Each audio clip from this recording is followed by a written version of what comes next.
Alafu Your Excellency, tuko na location. Tuko na location ingine. Your Excellency, irangora aye ngori orugari maze kwarwa. Sega no maite o kirangora. Tigankwana. Erebya basere bobe. Nimbegete bitu byose nkoboriga akomotu. Ondo bwense gocha aya ngayo tarukwane kende gosenga intungwa tumina mwana siasa ketrero tinteiti yogiga.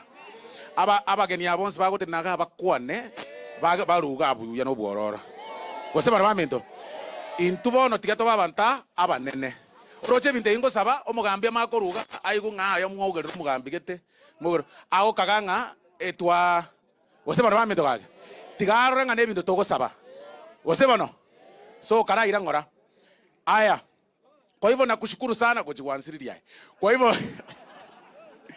hivyo nakushukuru sana kwa sababu ya hizo vitu, na pia ni confirm hapa kwa mbele ya Mheshimiwa Rais tuko na shilingi vile mumesikia. Mheshimiwa Rais alinipatia 285 million na nimembembeleza niongezee pia milioni 100 ifike 400 million, about 385, kwa sababu ya Excellency niko na vijiji 76 katika South Mogrango.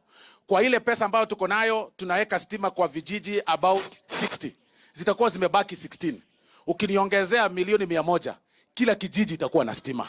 Kwa sababu hiyo ndio tunahitaji. Kila kijiji kuwe na stima. Wasema na mami wake. Wasema na mami wake. So sitaki leo niseme maneno mengi.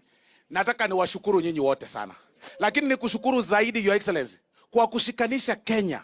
Kwa kusema ya kwamba hata kama siasa yetu inakuanga saa zingine kali, ulileta ile tunaita broad based government, ukaleta wale viongozi wengine wakuje kukusaidia. Sisi kama jamii ya Mkisii, hata sisi tumeamua kushikana sisi wote. Sisi wote. Kwanza